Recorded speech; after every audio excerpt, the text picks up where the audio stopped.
Welcome to the And One Analytics Podcast. I'm your host, Alex West, and today I'm joined by Patrick Oxford, who is a jack of all trades. He's done a little bit of everything in basketball, and he's joined us to give his perspective on the draft, what teams he liked, what teams he didn't. It's going to be an exciting week this week. A lot of podcasts coming at you as we get ready for the July 1st launch of the 94 Feet Report. So stay tuned, and Brent, take us away.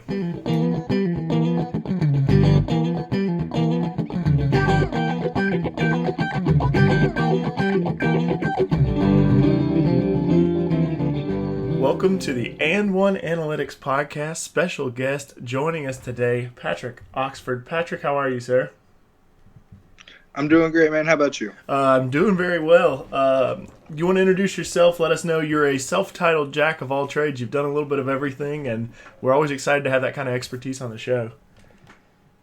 Exactly. Just like on the basketball court, versatility. That's what it's all about, man. You're my high upside guy. That's why I brought you in. You got wingspan, you got versatility, You can defend three positions. So we're glad to have you on the podcast. So give us Hopefully a little bit. I don't fall to some other versatile prospects like OG, but That's right. Give us a little bit of a breakdown of what you've worked in, how you've worked in basketball in different ways. Yeah, so I started out working in basketball in an internship with a team called the Houston Experience. I was the director of player personnel and assistant coach. Then I went on to work for the San Antonio Kings, another semi-professional team. Started out as the director of analytics, but more name than anything else, considering they didn't really have any numbers to work with. So then I was then moved to the position of head coach a couple minutes later. And then, or a couple months later, you were there for minutes. Yes, pretty much, man. But and then we played a couple games, didn't go too well. Team really didn't have great participation, and then the team folded. Now I'm doing scouting. I've done a draft guide the last 2 years. This past season, I worked for an NBA trading group, pretty much a group of people who gamble on basketball. I gave them my input on good bets, bad bets. Stuff like that, my opinion on players and how a player being out affected the team's chance to cover the spread or other aspects, over under. Very cool, very cool. So you have done a little bit of everything, worked in a little bit of everything. So you guys should have seen it. I know all you listening haven't seen, but Patrick's draft guide is extensive, and it was amazing. Like when I got into it, I really got to look at everything, and this is a man who has done his homework. So I'm glad to have you joining us today. Let's jump in and talk about the draft, okay? For sure. All right, so let's start out with the easy question. I'm gonna lob you a softball. Tell me what teams did you think drafted really well the other night? Okay, so number one, I got the 76ers. They made a great trade before the draft, picking up Fultz. I think they probably got the slight edge in that trade with the Celtics. Not a huge edge. I don't think either team was ransacked or anything, but they definitely had the slight edge. And then two of their later picks I really liked, Jonah Bolden and Matthias Lazort. I had them both in my first round on my mock draft and top 30 on my big board. Bolden has extreme defensive versatility. I saw some interviews with some of his teammates at UCLA back when he played there, and some of them were saying, he can guard 1 to 5.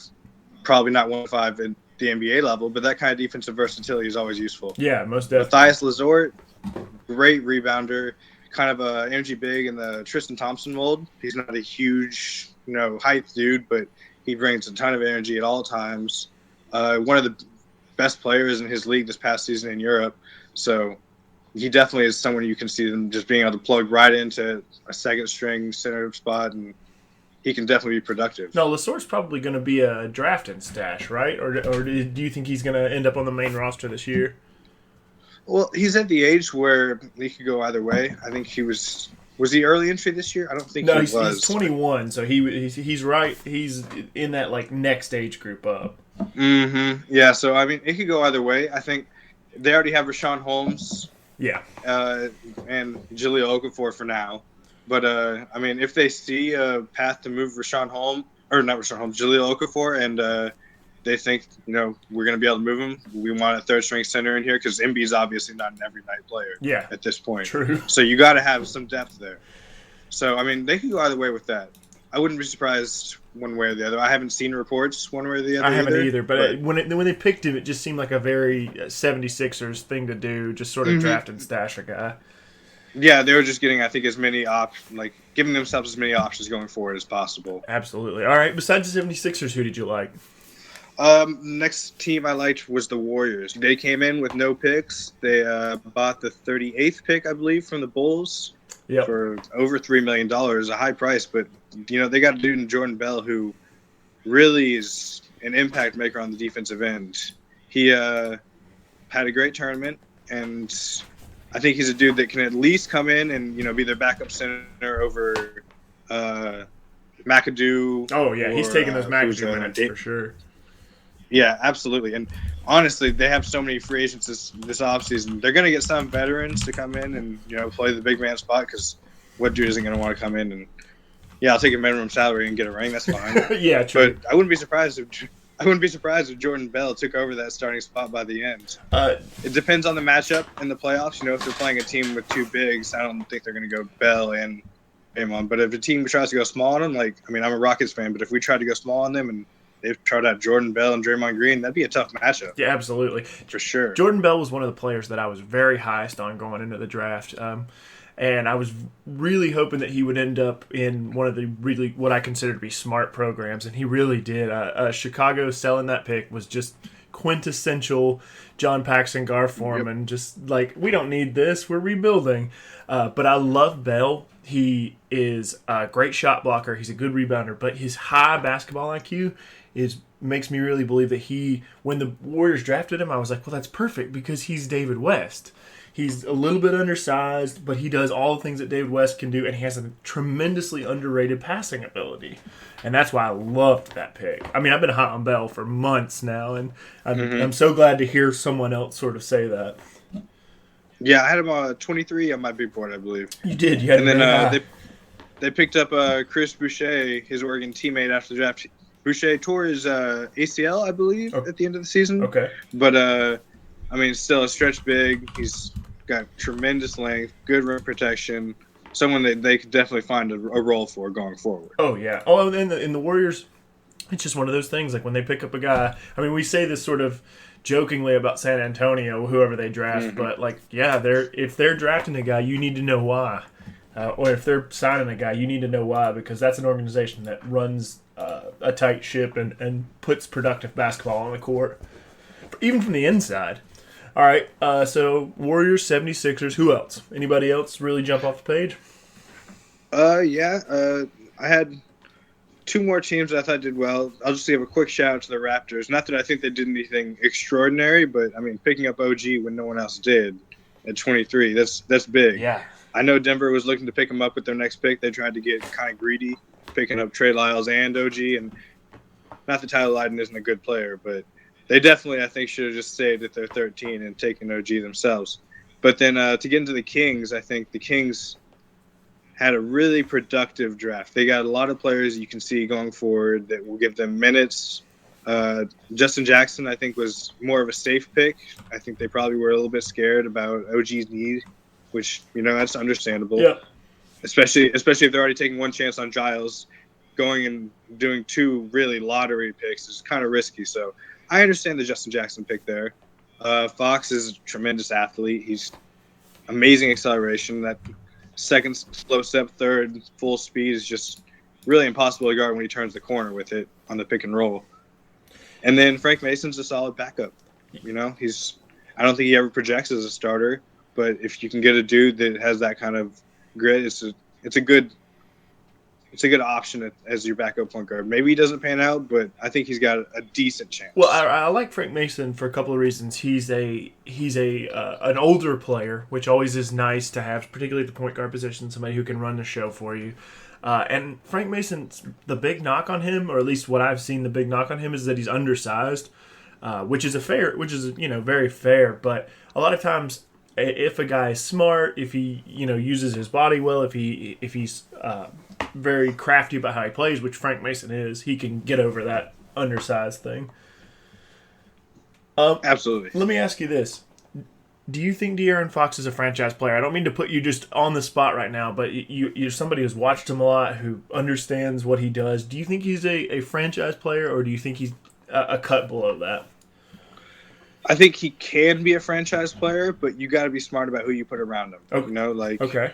It's not like you can just kind of slide any role players in there and assume they're going to work. There's got to be spacing around them, obviously.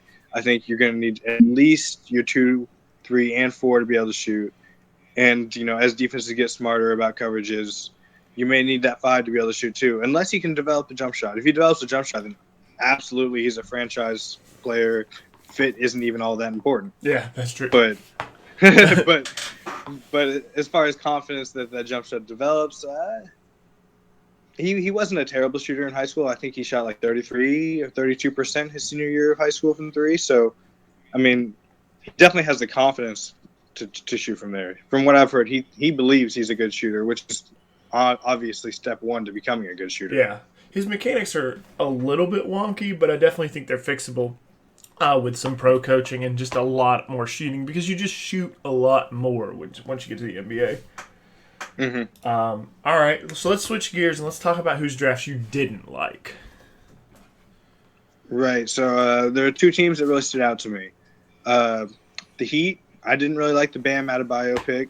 I think that it didn't really address any huge needs they have, unless they're already looking all the way to replacing Whiteside right now, which, I mean, you don't want to pay Whiteside that huge super max next contract, because I think the character issues are real, that he just checks out. True. But True. I think there were a lot of options they could have gone with that would have given them some instant impact, and I just don't see that Bam and Hassan ever really can share the court together. Yeah. Maybe 15 years ago they could have, but in today's NBA, like, unless Bam's jump shot is actually something that's real. I've heard, you know, rumors that, he has a jump shot, but I feel like Kentucky would have made some use of it if it was a legit weapon. Because the spacing 5 is such a valuable tool, even at the college level. I mean, obviously at the pro level it becomes a centerpiece of the game, but he was just kind of a space hog at Kentucky, even for guys like Fox and Monk, I mean, who needed a little bit more space. He was just kind of there. Mm-hmm. Yeah, so, I mean, maybe Cal was just playing coy, but I don't really buy that. But my next team, the team I really just have no idea what they're doing, the Thunder, drafting Terrence Ferguson. Okay. They're in a situation right now where they need to get instant impact to keep Russell Westbrook in the building. You know, Terrence Ferguson's a dude that, in 3 years he may be a legit 3-and-D player, but his shot is not to the point where you can play him next to Russell Westbrook and expect good things offensively. Defensively, he's got very quick feet. Okay. Very, very quick feet. But, you know, it's just a matter of, like, how many defensive first dudes that can't shoot do they need around Westbrook? So put yourself in that position. I'm just kind of putting you on the spot there. Who's a guy that you like better for Oklahoma City in that same spot? Take OG? Shimmy Ojale. Okay. OG would have been I don't know if I like OG there, honestly. Because of the knee? I think that the question mark on his jumper is enough that you kind of edge away from it for a team that already has enough big men. Like, I don't think that they're going to use another pick on a big man after DeMontis Sabonis last year. They already have Adams, and Cantor's on a huge contract. I think Robertson's true position is as a 4, and adding another dude to that's going to be playing the 4. I don't really like that. I think Shimmy Ojale would have been a good fit. Okay. Jawan Evans, Frank Jackson. I mean, the Thunder offense was awful last year with Westbrook off the court. Obviously, a rookie point guard isn't going to be able to cure that, like, absolutely, but maybe you take a shot on a rookie point guard and bring in a veteran point guard and let them fight it out for that backup spot. Yeah. Okay. I mean, they haven't been great on player development. I feel like they did a bad job with campaign in terms of giving them opportunities without Westbrook on the court to succeed. And, you know, that's something they need to look into. I think it's just such a bizarre makeup for a team to have to sort of build a team around. You got Westbrook, fine, you know, otherworldly talent, probably the league MVP, we'll know tonight. But then the other pieces around him, like the fact that you can't play Adams and Cantor together, or Robertson just can't shoot. Like there's just so many little things about that team that are so bizarre to me. And I know we talk about, everything just sort of goes back to the James Harden trade. But since then, there have just been a series of weird things that Oklahoma City has done that I just don't particularly understand right out of hand. Mm-hmm. Almost makes you think they just got really lucky with 4 draft picks. It's entirely a possibility. Okay, is there another team that you didn't love? You didn't love the Thunder? Those are the 2 that really stood out to me. I mean, I could maybe scrounge up one more. If those are the ones you wrote down, then those are the ones you wrote down. Okay. Who is your? If we just go cut to the chase, who is your steal of the draft? What guy who drafted at his position do you just love? I mean, I've already mentioned OG enough, so I'm not going to go into OG more.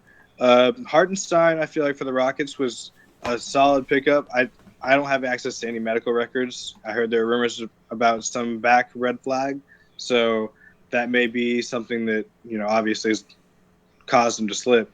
Shimi Ojale went at 37, yep, I believe. He did, and that was just a missight on the part of a lot of teams, I think.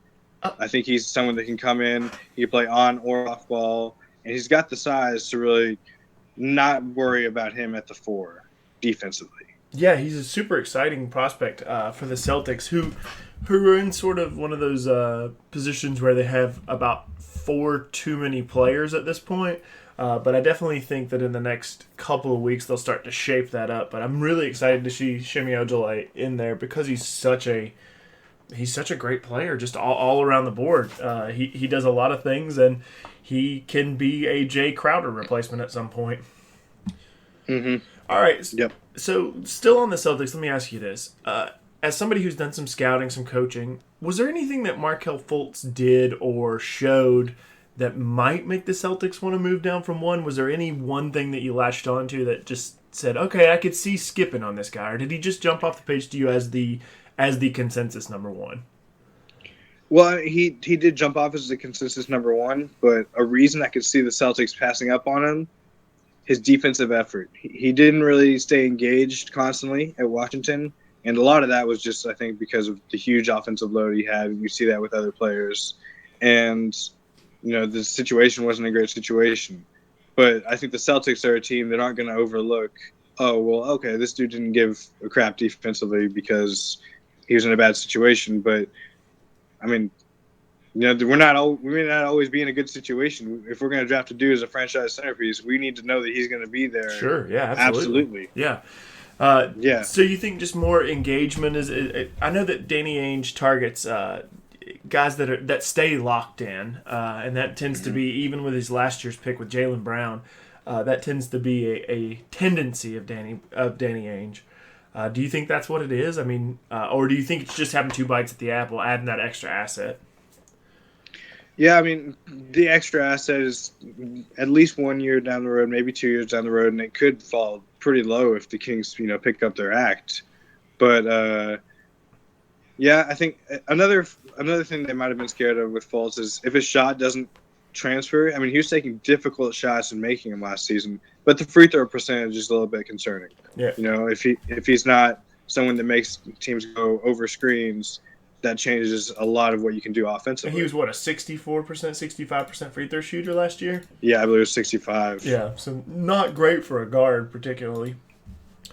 All right, so there are a couple guys that I sort of locked in on when I was looking at your draft. Some guys that you were low on and some guys that you were higher on. I just want to take a few minutes and talk about guys and just give us just why you're higher on these guys or lower on these guys than what the team seemed to be, or at least one team seemed to be. Let's talk about Josh Jackson first. You had him all the way down at 9th on your big board. What about Josh Jackson dropped him that low for you? It's a matter of what kind of role can I picture for him in the NBA. Going by what I already see in his game, I don't think his jump shot is something that you can count on going forward. It is ugly. And his wingspan at, I think, 6'9.5", that's not long enough to be playing 4 on a consistent basis. Maybe you can get by with playing him out at the 4 occasionally, but that's definitely not going to be his position going forward. So if you have a 3 that can't really shoot, doesn't have the versatility to really play the 4. I mean, he definitely can guard 2s and probably a lot of 1s too. His defense is definitely legit. I don't want to take that away from him. Okay. But the other aspects of his game, I just don't see a role for him offensively on a really good team. I think that's going to be a lot of the problem. Pairing him with Booker and Ulis is just like he's not a catch and shoot guy, which is a lot of how guards that tend to score, like that's the creation. We saw that a lot with James Harden in Houston. We saw it a lot with Russell Westbrook in Oklahoma City.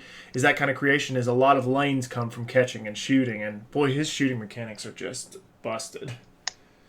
Yeah, I mean, for the Suns though, maybe they hope that they can play a front court of Marquise Chris and Dragon Bender, both of them able to shoot, and Josh Jackson's the one dude on the court that can't shoot, playing in maybe that short corner. Okay. All right, that makes sense. Another guy, North Carolina's Justin Jackson. You weren't very high on him, and he went a little bit higher than what you projected. Well, what don't you love about Justin Jackson? Well, it again goes back to the shot. He only had like 3 months of good shooting in college basketball total, I believe. Yeah.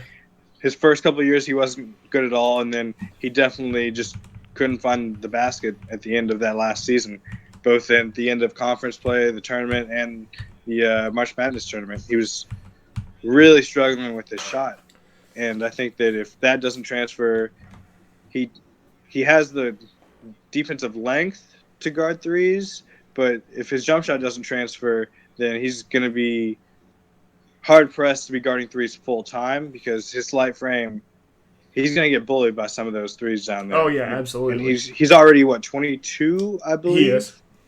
And so how much more weight do you think he's going to put on at this point? Okay, I think that's a very fair thing. I feel like the Kings kind of hedged their bets and they went safe with one and risky with the other.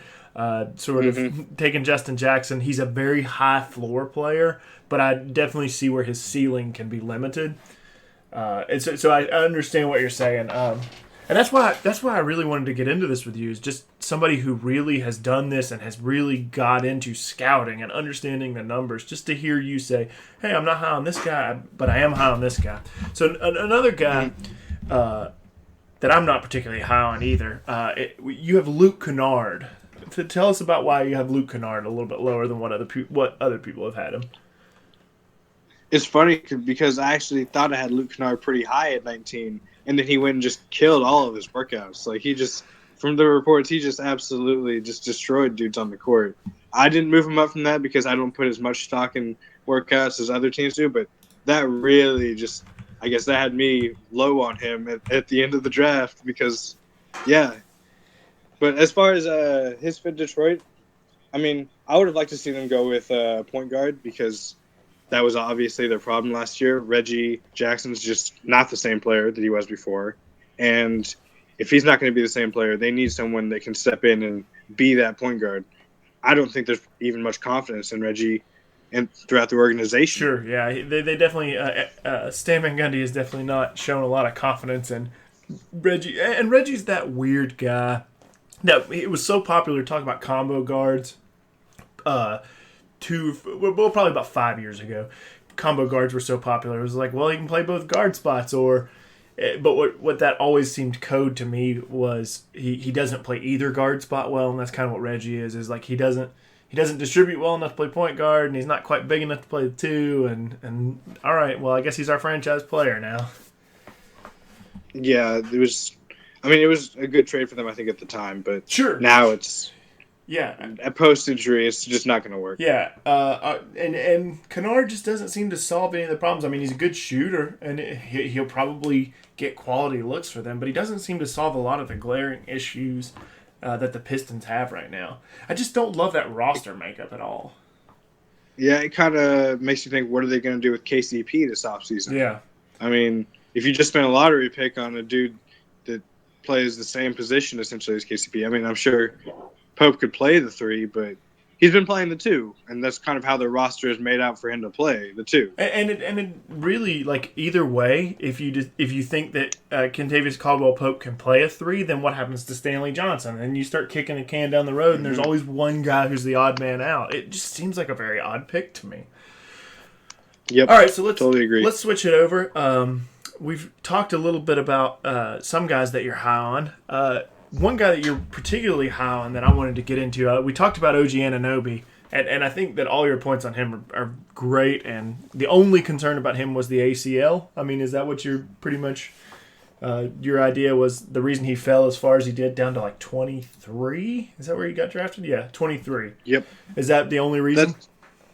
That's the only reason I could really think of. I mean, I think when you look at him, it's almost like the better parts of Ron Artest defensively. And in today's NBA, with the switching that's going on, the small ball, Ron Artest could guard 5s, and I think OG Anunoby can guard a lot of 5s going forward too. If you have a dude that can switch 2 to 5, maybe even 1 to 5, wow! Like, did you see the video of him guarding Jamal Murray? I did last year. Yeah. You know, he started out this season playing really well defensively again. Hurt his ankle a little bit, missed a couple games, came back, and he definitely wasn't 100%. And a lot of people watching him this season saw him after that ankle injury, before the ACL injury, and he definitely wasn't playing at 100%. If you go back and look at that freshman tape and how well he moves his feet, it's something to see, man. It's a lot of high upside, and ACL injuries aren't what they used to be. I mean, I remember when Amari's ACL went, and that was pretty much the end of explosive 7 seconds or less Phoenix Suns Amari. But in the intervening years, the ACL injuries have not become as big a problem for NBA players. So hopefully we'll see top-level OG by about April, or maybe next season, but probably by about April if Toronto decides they want to bring him back. Another guy you're really high on, and I think this is understandable, but I'd like to hear your elaboration on, is Dennis Smith. He ended up in Dallas with the 9th pick. Tell us about Dennis Smith and why you're so high on him. Elite athleticism at the point guard position. He didn't have good length, really. He's definitely just a 1, which with Dallas's roster isn't ideal. Obviously, they have a lot of other smallish point guards. But as far as his fit in Carlisle's system, I think it's a home run hit. They give the spacing that he's going to need to have those the driving lanes on the pick and roll. He's not selfish with the ball. He didn't have elite passing vision, but he's definitely unselfish. I think he had a couple of triple doubles, maybe not a couple triple doubles. But he was close. I mean, he definitely is a guy who can do a lot of things on the court.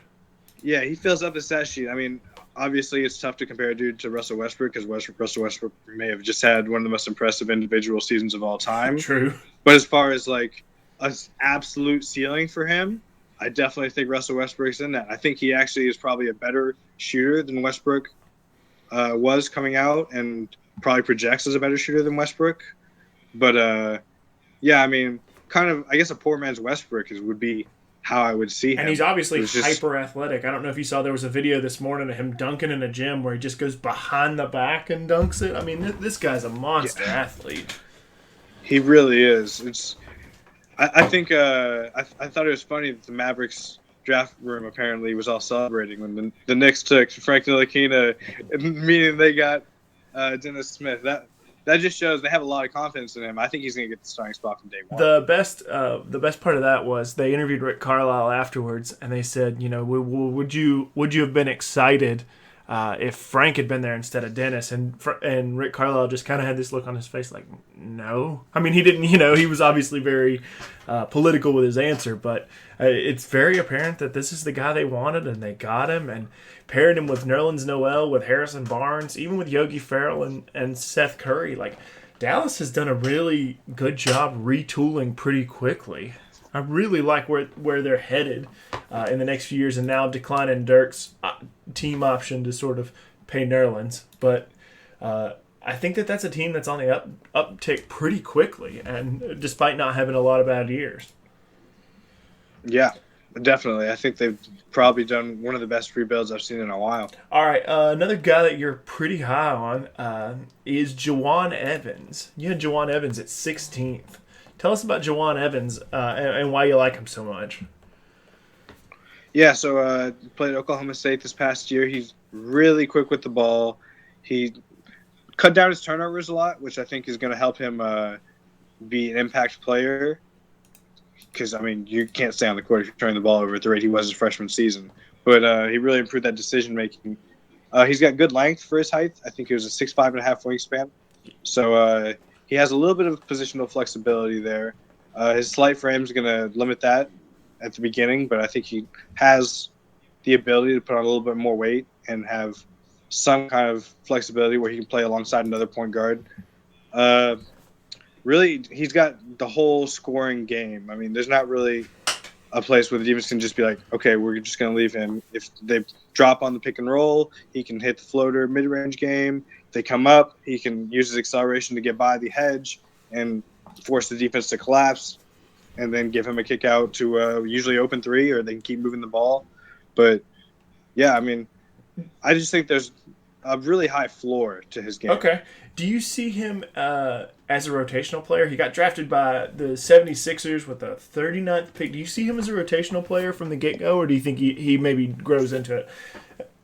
Yeah, I think the Clippers actually bought that pick from him. Okay, all right. Yeah, the Clippers bought that pick from them. And, I mean, I don't really know about Chris Paul's future, obviously, but as a backup to Chris Paul, I don't see why not. Unless you think Raymond Felton, I think he's their backup right now. I mean, I'm not really sure who they have going forward. No, they certainly had a tough time, the Clippers did, with a backup point guard this year. I mean, even with guys like Austin Rivers and Jamal Crawford, they're shoot-first point guards, and they don't initiate a ton of offense, and they don't do a ton for you off ball. So maybe even shifting a guy like that to the two, if Juwan Evans can guard ones or even can guard some twos, could open up their game a little bit. Yeah, I thought it was a good pickup for the Clippers for sure. I think it was a position of need.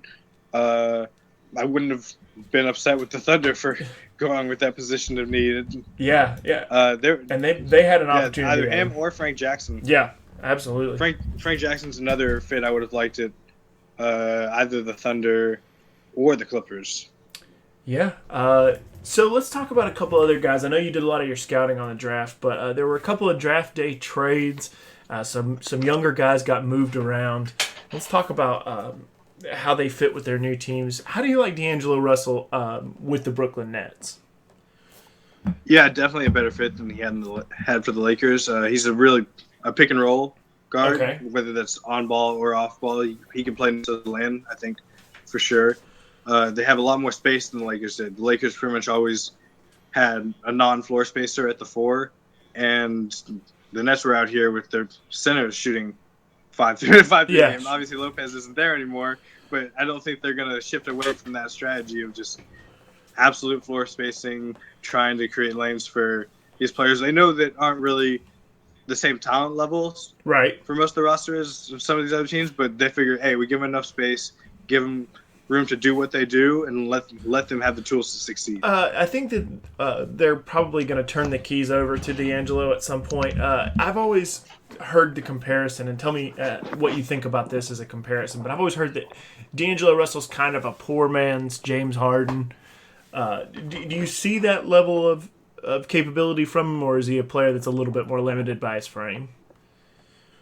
The frame's probably going to limit him. He's definitely not going in there and seeking contact like Harden does. Have is a physical beast. He plays like a running back, honestly. Yeah, that's a very good comparison. Yeah, absolutely. So, I mean, I have heard the Harden comparisons, obviously. I'm not a big fan of the Harden comparisons just because I think what Harden does is really rare. I don't think D'Lo has that same vision either. Okay.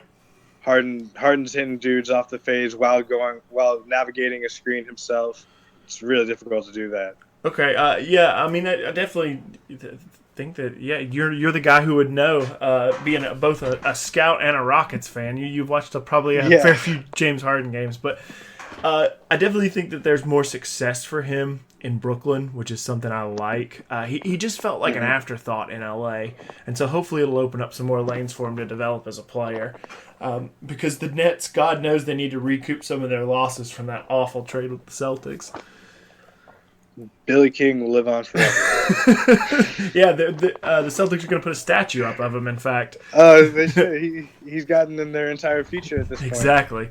Another guy that moved, or another couple of guys that moved around, were Zach LaVine and Chris Dunn moving over to Chicago. Do you feel like that opens up any new things for them as players? Honestly, I feel like Chris Dunn's best chance for success was playing under Tom Thibodeau. Okay. I mean, he's a defensive first point guard, and he's not going to really be able to, I think, make the reads required in Hoiberg's pace and space system. All right. He doesn't strike me as anything above average in terms of playmaking or anything like that. I think he's probably a future of a Tony Allen type player. And he's 23 already. There's so much limitation that older guys either are very good when they come in or they don't ever really make it. Like older guys like Taurean Prince last year, and who else? Oh, Malcolm Brogdon. Yeah, Malcolm Brogdon. There were two older guys like, and Dunn just never really clicked with Minnesota. Yeah, I think if he doesn't click this year, it's going to be a pretty clear sign that they should probably decline his fourth-year option. Yeah. What do you think about Zach LaVine, the guy with a lot of upside, a lot of bounce? I mean, he's obviously coming off a ACL injury, but do you think he's going to be a contributing piece in Chicago as they go into the rebuild? Yeah, definitely. He's like a shot maker to the extreme.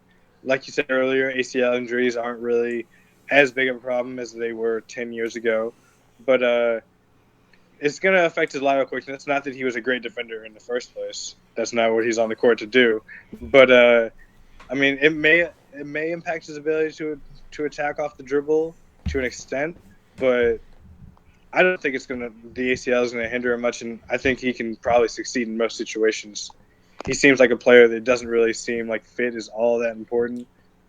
Just, give him a point guard who will pass him the ball and let him run, and he's probably good. Yeah. They added Lauri Markkanen in the trade as well. Does this Chicago roster interest you at all with LaVine, with Dunn, with Markkanen? Is there something interesting there, or are they a long, hard winter away from being rebuilt? It's a couple long, hard winters away from being in a good situation, honestly. I didn't like the Markkanen trade to the Bulls. I originally had him going to the Timberwolves in that same spot in my mock draft. Okay.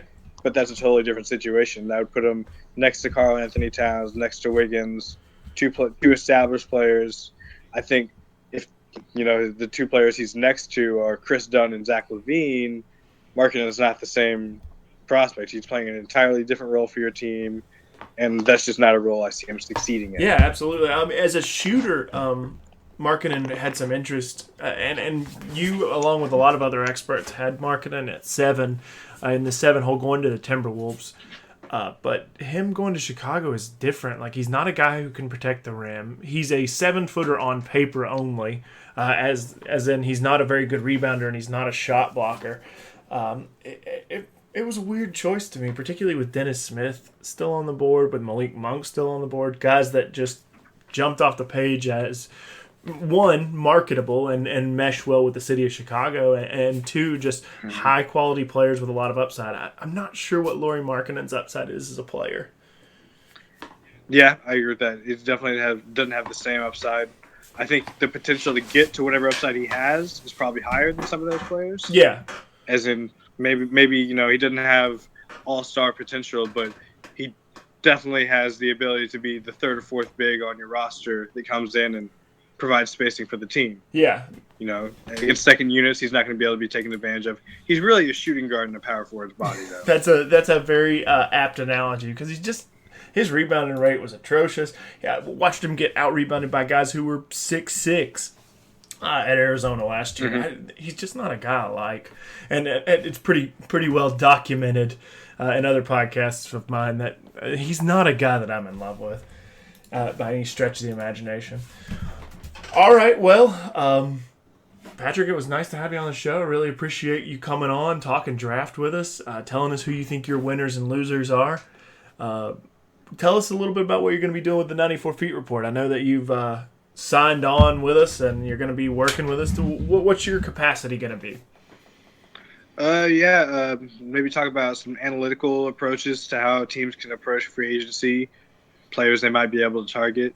As soon as the college season comes around, I'd like to start doing a more regular scouting. That way, we have a whole season's worth of scouting to look at whenever, I make my board. And Yeah. hopefully we could do a collaboration type thing on that across the 94 feet where, we all chip in and come out with something really great. All right. Well, now I've just got to ask one more question since I've been digging into the 2018 draft as well. Who's your number one guy just on the board right now? Who's your number one guy? I haven't dug in as much as I should have at this point, but Luka Doncic is really, really impressive. I mean, there's some videos out there saying like, "Oh, he's the best prospect since LeBron." I don't think he's the best prospect since LeBron, but he's interesting for sure. He's really, really skilled. That was not some of the stuff he does.